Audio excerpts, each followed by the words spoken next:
कहा जाता है कि सपने देखने का अधिकार हर किसी को है, लेकिन क्या सच में?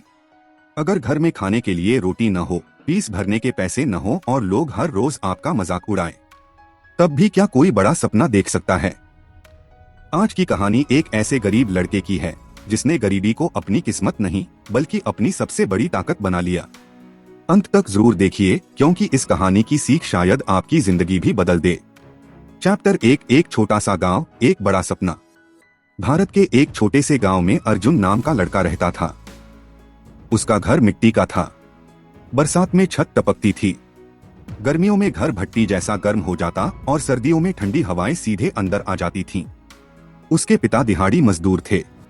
जिस दिन काम मिलता उस दिन घर में खाना बनता, जिस दिन काम नहीं मिलता उस दिन पूरा परिवार पानी पीकर सो जाता। माँ लोगों के घरों में बर्तन साफ करती थीं। इतनी गरीबी होने के बावजूद अर्जुन कभी शिकायत नहीं करता था।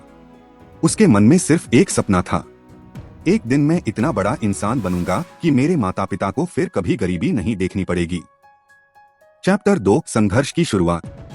हर सुबह 4 बजे अर्जुन उठ जाता, साइकिल पर अखबार बांटता, फिर जल्दी जल्दी स्कूल पहुंचता। स्कूल के बाद सीधे चाय की दुकान पर काम करता। रात को जब बाकी बच्चे सो जाते तब अर्जुन सड़क के किनारे लगी स्ट्रीट लाइट के नीचे बैठकर पढ़ाई करता, क्योंकि उसके घर में बिजली नहीं थी। ठंडी रात हो या बरसात, वह रोज पढ़ता रहा। चैप्टर 3, लोगों की बातें। गांव के कुछ लोग उसे देखकर हंसते थे। अरे, गरीब का बेटा अफसर बनेगा, इतना पढ़कर क्या करेगा, आखिर मजदूरी ही तो करनी है। ये बातें उसके दिल को चोट पहुंचाती थीं। लेकिन उसने एक बात सीख ली थी, लोगों की आवाज से ज्यादा जरूरी अपनी अंतरात्मा की आवाज होती है।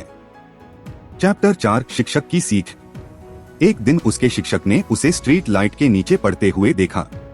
अगले दिन उन्होंने अर्जुन को अपने कमरे में बुलाया, उसे कुछ पुरानी किताबें और कॉपियां दी। फिर कहा, बेटा, याद रखना, गरीबी इंसान की पहचान नहीं होती, पहचान उसकी मेहनत और ईमानदारी होती है। अगर तुम हार नहीं मानोगे तो दुनिया तुम्हें सलाम करेगी। ये शब्द अर्जुन के दिल में हमेशा के लिए बस गए। चैप्टर 5, सबसे कठिन समय। कुछ महीनों बाद उसके पिता बीमार पड़ गए। अब घर की पूरी जिम्मेदारी अर्जुन पर आ गई। सुबह अखबार, दिन में स्कूल, शाम को चाय की दुकान, रात में पढ़ाई। कई बार ऐसा होता कि उसने पूरा दिन कुछ नहीं खाया होता, लेकिन उसने अपने सपने को कभी भूखा नहीं रहने दिया। चैप्टर 6, मेहनत का फल। समय बीतता गया, बोर्ड परीक्षा का दिन आया। अर्जुन ने पूरी ईमानदारी से परीक्षा दी। परिणाम घोषित हुआ, पूरा जिला हैरान रह गया। अर्जुन ने प्रथम स्थान प्राप्त किया, उसे छात्रवृत्ति मिली। अब उसकी आगे की पढ़ाई का खर्च सरकार उठाने वाली थी। उस दिन उसकी माँ की आंखों में खुशी के आंसू थे। पिता पहली बार खुद पर नहीं, अपने बेटे पर गर्व करते हुए रो पड़े। चैप्टर 7, सपना सच हो गया। सालों की मेहनत के बाद अर्जुन ने प्रतियोगी परीक्षा पास कर ली। अब वही गरीब लड़का एक सम्मानित सरकारी अधिकारी बन चुका था। सबसे पहली तनख्वाह से उसने अपने माता पिता के लिए नया घर बनवाया।